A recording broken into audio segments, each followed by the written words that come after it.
Sir Hari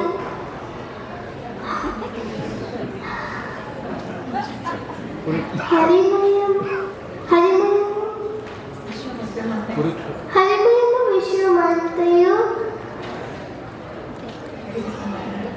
హరిమయము విశ్వమయంలో సంశయము పనిలేదు. ఆ హరిమయము గాని ద్రవ్యము బలమానము లేదు.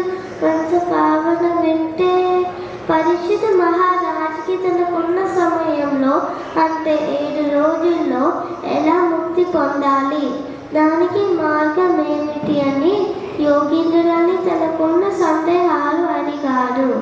భగవంతుడే స్వయంగా ఆ యోగీంద్రులని పంపారా అన్నట్లుగా పరీక్షిత మహారాజుకి మార్గం సూచించారు.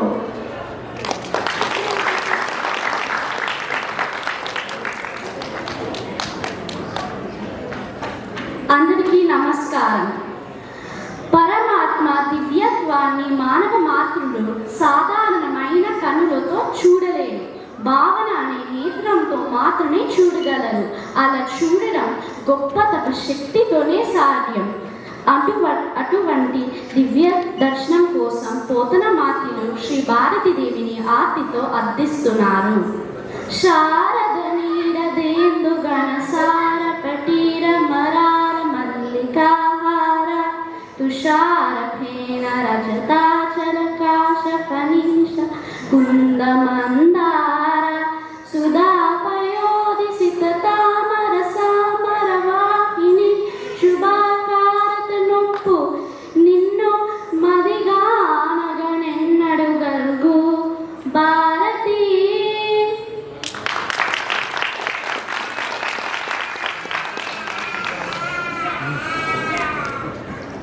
నమస్కారం. నేను ఈరోజు పోతన భాగవతం నుంచి ప్రహ్లాదుడు అనే తండ్రితో చెప్పిన పద్యం చెప్తాను. ఈ పద్యం అర్థం ఏంటంటే, భగవంతుడు మనకి శరీరం, అవయవాలు, ప్రాణం ఇచ్చింది ఆయనని సేవించడానికి. అలా కాకపోతే ఇది అంత వ్యర్థం.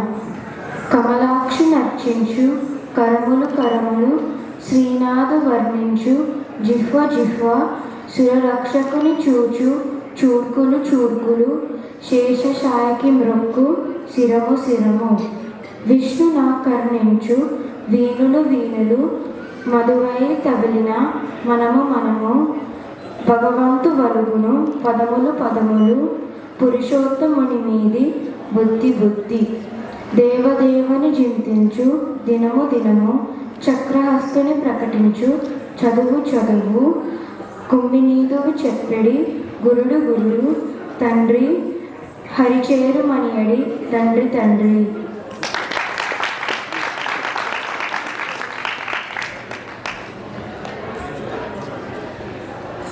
అందరికీ నమస్కారం. పోతన గారి పద్యాన్ని హరిగుండి నివాసానికి ఎలా ఉంటుందా అని ఆలోచిస్తూ అలా వైకుంఠపురంలో నగరిలో ఆమూల సౌదము దాపల వరకు వచ్చి ఆ తర్వాత ఏం రాయాలో తెలియక విశ్రాంతి కోసం బయటికి వెళ్ళాడు. ఆ సమయంలో శ్రీరాముడు పోతన గారి రూపంలో వెళ్ళి ఆ పద్యాన్ని పూర్తి చేసి వెళ్ళిపోయాడు.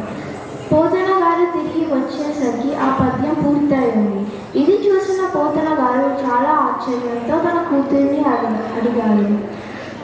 మీరే రాశారు కదా నాన్నగారు అని చెప్పింది. అప్పుడు అర్థమైంది పోతన గారికి ఈ పద్యం పూరించింది తను నమ్మే రాముడే అన్నాడు. అలా వైకుంఠపురంలో నగరిలో ఆమూల సౌదంబు దాపల మందారవనాంతరామృత సరం